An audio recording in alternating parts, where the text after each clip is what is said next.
ദൈവത്തിൻ്റെ അതിപരിശുദ്ധമായ നാമം വാഴ്ത്തപ്പെടുമാറാകട്ടെ. വാക്യം വായിക്കാം. യിരെമ്യാവ് 17-ാം അധ്യായത്തിൻ്റെ 5-ാമത്തെ വാക്യം.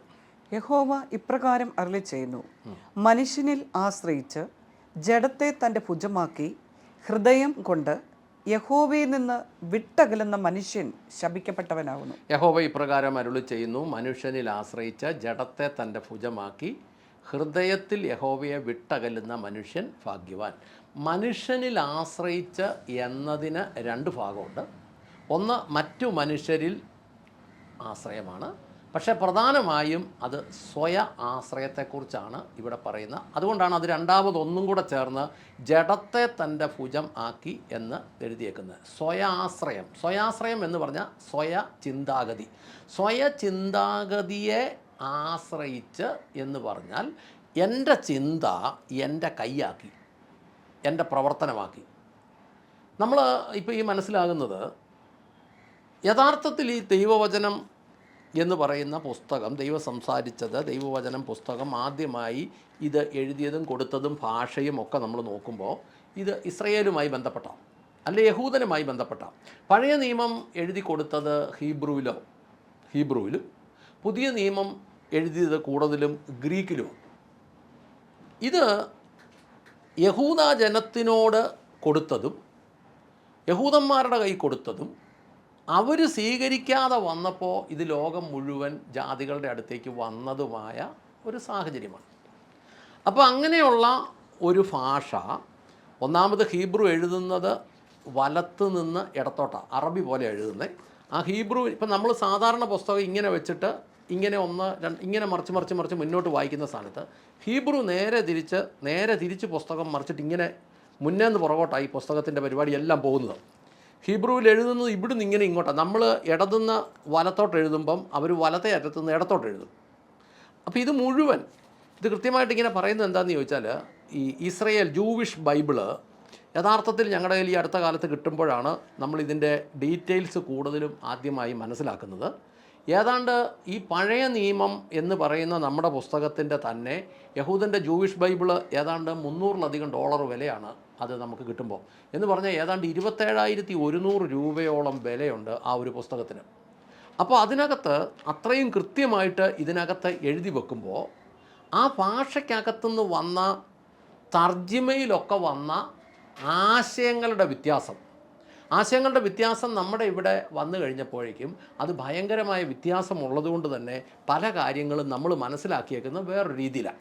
അതുകൊണ്ട് തന്നെ പറയുന്നു, മറ്റു മനുഷ്യരിലുള്ള ആശ്രയത്തെക്കാൾ ഉപരി ജഡത്തെ ഭുജമാക്കുക എന്ന് പറഞ്ഞാൽ അത് സ്വാഭാവികമായി സ്വയ ആശ്രയമാണ്.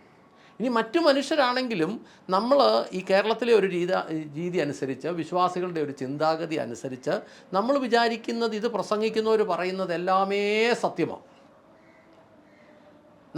നമ്മൾ ചില അടയാളങ്ങൾ വെച്ചിരിക്കുക. ഉദാഹരണത്തിന് വെള്ളയിട്ടവർ, മീശ പഠിച്ചവർ, ശാന്തമായിട്ട് സംസാരിക്കുന്നവർ, ആത്യന്തികമായി മോശം വാക്കുകളൊന്നും പറയാത്തവർ, ചൂടാകാത്തവർ, റൈസാകാത്തവർ, കടുകിടാന്ന് വർത്താനം പറയാത്തവർ, എല്ലാം ഒരു ഭവ്യതയിൽ ഇങ്ങനെ ഒരു സന്യസ്ത രീതിയിൽ നടക്കുന്നവർ, ഇവരെല്ലാം ഒരു ആത്മികരെന്ന് നമ്മളങ്ങോട്ട് മാർക്കിട്ട് വച്ചിരിക്കുക.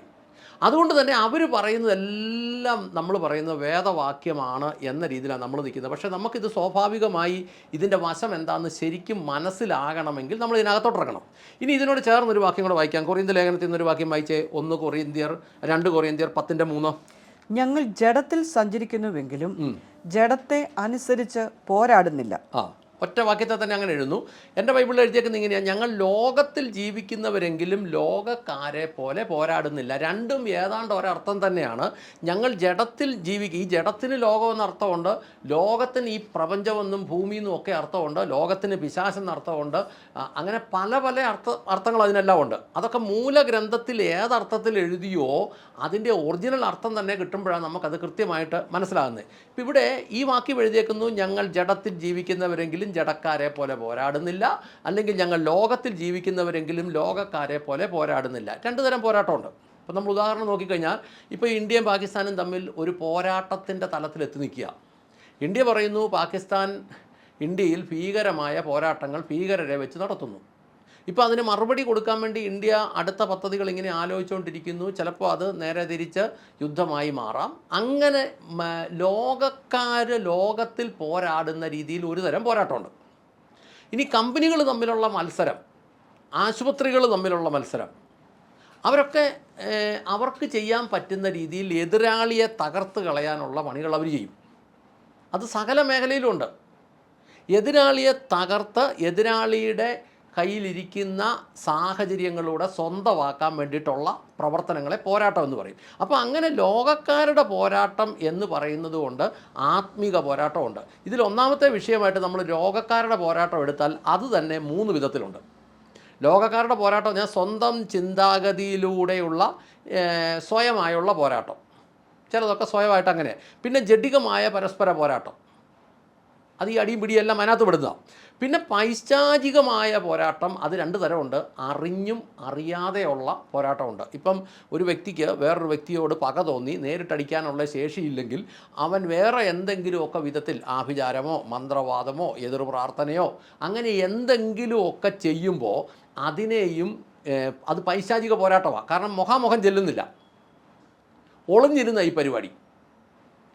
അങ്ങനെ വന്നു കഴിയുമ്പോൾ ഈ എതിർ പ്രാർത്ഥന എന്ന് പറയുന്നത് ശരിക്കും ശക്തമായൊരു ആഭിചാരമാണ്. ഒരു പരിധിവരെ പെന്തക്കോസ്ത് വിശ്വാസത്തിൽ പെടുന്നവർ ആഭിചാരം ചെയ്യുന്നുണ്ടോ എന്ന് ചോദിച്ചാൽ അവരുടെ ആഭിചാരം ഇത് അവരിരുന്ന് കുത്തിയിരുന്നങ്ങ് പ്രാഗി അങ്ങ് പ്രാർത്ഥിക്കും. അതൊരു എതിർ പ്രാർത്ഥന തന്നെയാണ്, ഒരു ആഭിചാരം തന്നെയാണ്. ഇനി അതിനകത്തുനിന്ന് യെരമ്യാവിൻ്റെ 17:5 ജഡത്തെ തൻ്റെ ഭുജമാക്കി എന്ന് പറഞ്ഞാൽ തൻ്റെ ചിന്താഗതിയിലൂടെയുള്ള സ്വയമായുള്ള പോരാട്ടം, തൻ്റെ ചിന്താഗതിയിലൂടെ സ്വയമായി പോരാട്ടം.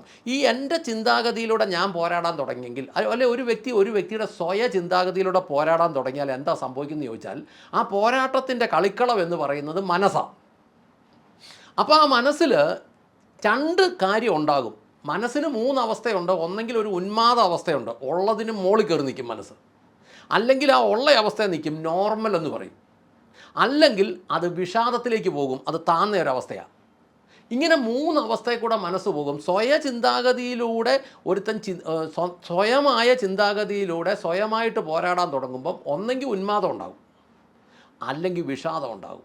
ഈ ഉന്മാദവും വിഷാദവും ഉള്ള അവസ്ഥയിൽ കൂടെ, ഈ നോർമൽ അല്ലാത്ത അവസ്ഥയിൽ കൂടെ ഒരു മനുഷ്യൻ നടക്കുന്നതിന് ഇരട്ട മനസ്സെന്നാണ് പറയുന്നത്. ഒരു പരിധി വരെ ഇതൊരു വ്യക്തിയുടെ മനോഭാവമായി ഇരട്ട മനസ്സ്. ഈ ഇരട്ട മനസ്സ് നിയന്ത്രണം ഏറ്റെടുക്കാൻ അനുവദിച്ചാൽ സാധാരണ വ്യക്തികൾ ചിന്തിക്കാത്ത ഒരു കാഴ്ചപ്പാടിലേക്ക് ഈ വ്യക്തി പോകും. ഒരു വ്യക്തി ഇരട്ട മനസ്സിൽ യാത്ര ചെയ്യാൻ തുടങ്ങുമ്പോൾ സാധാരണ വ്യക്തികൾ ചിന്തിക്കാത്ത ഒരു അവസ്ഥയിലേക്ക് ആ വ്യക്തി പോകും. ഈ പോകുന്ന വ്യക്തിയുടെ വീക്ഷണം അവസാനം അവൻ കാണുന്ന എല്ലാറ്റിനെയും സംശയത്തിലൂടെ നയിക്കും. എന്ത് കണ്ടാലും അതിന് സംശയമായിരിക്കും.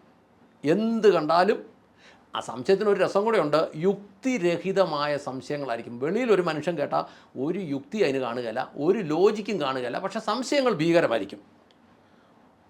ഉദാഹരണം നമ്മൾ ചിന്തിക്കുകയാണെങ്കിൽ അതിനകത്ത് ഏറ്റവും പ്രധാനമായിട്ട് ചിന്തിക്കാൻ പറ്റുന്നൊരു കാര്യം, താൻ ഈ പറയുന്ന മണ്ടത്തരമാകുന്ന വ്യക്തി മനസ്സിലാക്കിയാൽ പോലും അത് അങ്ങനെ അംഗീകരിക്കുകയൊന്നുമില്ല. അവനതങ്ങനെ മുന്നോട്ട് കൊണ്ടുപോകുന്നതാണ് ഇഷ്ടം. ഒരു പരിധി വരെ അവൻ്റെ മണ്ടത്തരം അവന് മനസ്സിലാക്കാൻ അവന് കഴിയുകയില്ല. അവൻ ആ മണ്ടത്തരം മനസ്സിലാക്കാനുള്ള അവൻ്റെ കഴിവിനെ ഇത് ദുർബലപ്പെടുത്തുകയും ചെയ്യുക ഇരട്ട മനസ്സ്. ഇങ്ങനെയുള്ളവരുടെ ഒരു പ്രധാന പ്രശ്നം എന്ന് വെച്ചാൽ അവർക്ക് ഒരു തീരുമാനമെടുക്കാൻ സ്ഥിരതയില്ലാത്ത അവസ്ഥ വരും. തീരുമാനം എടുക്കാൻ പറ്റാതെ വരും. തൻ്റെ ചിന്താഗതി തെറ്റാണെന്ന് മനസ്സിലാക്കിയാൽ പോലും ഇതുവരെ അംഗീകരിക്കുകയില്ല. ഇത് ഒരു വാക്യം പറയുന്നത് യാക്കോബിൻ്റെ പുസ്തകം 1:8. യാക്കോബിൻ്റെ പുസ്തകം 1:8 എടുത്തേ. ഇരുമനസ്സുള്ള മനുഷ്യൻ തൻ്റെ എല്ലാ വഴികളിലും അസ്ഥിരനാകുന്നു. ഇരുമനസ്സുള്ള മനുഷ്യൻ തൻ്റെ എല്ലാ വഴികളും അസ്ഥിരനാണ്. ചില ബൈബിള് പറയുന്നത് വഴികളിലൊക്കെയും അസ്ഥിരനാണ്. ചില ബൈബിള് പറയുന്നത് തൻ്റെ എല്ലാ വഴികളിലും അസ്ഥിരനാണ് എന്ന് പറഞ്ഞു കഴിഞ്ഞാൽ, ഇങ്ങനെയുള്ള മനുഷ്യന് സത്യസന്ധമായി പറഞ്ഞാൽ അവിടുത്തെ വാക്ക് അസ്ഥിരൻ എന്നാണ്.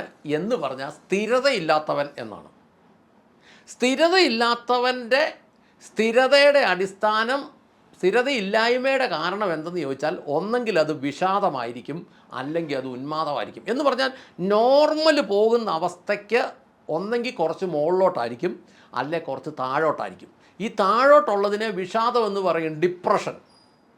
ഡിപ്രഷൻ ഒന്നെങ്കിൽ ഉന്മാദമാണേലും മരുന്ന് കഴിക്കേണ്ടി വരും, വിഷാദമാണേലും മരുന്ന് കഴിക്കേണ്ടി വരും. ഒരു ഉദാഹരണം പറയാം. ഉന്മാദമുള്ളവൻ വീട്ടിൽ വെളിച്ചെണ്ണ ഇല്ലെങ്കിൽ ഉന്മാദമുള്ളവൻ പറയുന്നത്, 8 കിലോ ഇന്നലെ കൊണ്ടുവന്നതാണല്ലോ, ഇത്ര പെട്ടെന്ന് അത് തീർന്നോ, ശരി ജാറിങ് കൊടുത്ത് ഒരു 5 കിലോയും കൂടെ മേടിച്ചേക്കാം. സത്യം പറഞ്ഞാൽ 100 മില്ലി മേടിക്കാൻ സാഹചര്യം ഇല്ലാത്ത അവസ്ഥയായിരിക്കും. പക്ഷേ ഉന്മാദത്തിലാണ് ഇങ്ങനെ പറയും. ഇനി വിഷാദക്കാരനാണ് എന്നാ പറയുമെന്ന് ചോദിച്ചാൽ, ഈ വീട്ടിൽ ഒരു വെളിച്ചെണ്ണ പോലും ഇല്ലെന്ന് പറയും. എന്നാൽ ഇല്ലായികയല്ല, ആ പറച്ചിൽ കേട്ട് കഴിഞ്ഞാൽ വെളിച്ചെണ്ണ പോലും ഇല്ലെന്ന് പറയുമ്പോൾ വേറെ ഒരു സാധനം അവിടെ ഇല്ലെന്ന ചിന്ത.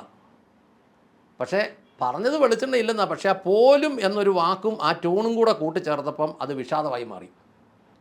ഇവിടെ പറയുക, യഹോവ ഇപ്രകാരം അരുളി ചെയ്യുന്നു, മനുഷ്യനിൽ ആശ്രയിച്ച് തൻ്റെ ജഡത്തെ ഭുജമാക്കി ഹൃദയത്തിൽ യഹോവയെ വിട്ടകലുന്ന മനുഷ്യൻ ശപിക്കപ്പെട്ടവൻ എന്ന് പറഞ്ഞാൽ, തൻ്റെ ജഡം, ഇത് മൂന്നാമതൊരു മനുഷ്യൻ അറിയുന്നതല്ല. തൻ്റെ ജഡം എന്ന് പറഞ്ഞു കഴിഞ്ഞാൽ ബുദ്ധി അല്ലെങ്കിൽ മനസ്സ് നിയന്ത്രിക്കുന്ന ശരീരത്തെ ഒരുത്തൻ ആയുധമാക്കി കഴിഞ്ഞാൽ, ഒന്നെങ്കിൽ ആ നോർമൽ അവസ്ഥ നടക്കുന്നില്ല എങ്കിൽ അവൻ ഉന്മാദത്തിലേക്കോ അല്ലെ വിഷാദത്തിലേക്കോ പോയിപ്പെടും. 90% വിഷാദത്തിലേക്ക് പോകാനാണ് സാധ്യത. അതുകൊണ്ട് പ്രാർത്ഥിക്കാം. സ്വർഗസ്ഥനായ ഞങ്ങളുടെ നല്ല പിതാവേ, ഞങ്ങളുടെ കർത്താവായ യേശു ക്രിസ്തുവേ, പരിശുദ്ധാത്മാവായ ഞങ്ങളുടെ നല്ല ദൈവമേ, നല്ല ദിവസത്തിനായി നന്ദി പറഞ്ഞ് പ്രാർത്ഥിക്കുന്നു.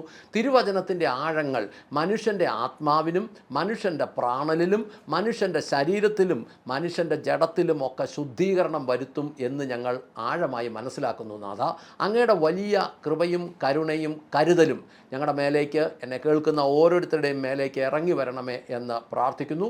വ്യക്തിപരമായ ഒരു മാനസിക വിടുതൽ ലഭിക്കുവാൻ, യാഥാർത്ഥ്യത്തിലൂടെ സഞ്ചരിക്കുവാൻ, യഥാർത്ഥത്തിൽ എന്താണ് നടക്കുന്നതെന്ന് ഗ്രഹിക്കുവാൻ, കർത്താവെ നന്ദിയുള്ളവരായിരിക്കുവാൻ കേൾക്കുന്നവർ ഓരോരുത്തരെയും അനുഗ്രഹിക്കണമേ എന്ന് പ്രാർത്ഥിക്കുന്നു. അങ്ങ് പ്രാർത്ഥന കേട്ട് അനുഗ്രഹിച്ച കൃപയ്ക്ക് നന്ദി. യേശു ക്രിസ്തുവിൻ്റെ ധന്യമുള്ള നാമത്തിൽ തന്നെ. ആമേൻ, ആമേൻ, ആമേൻ.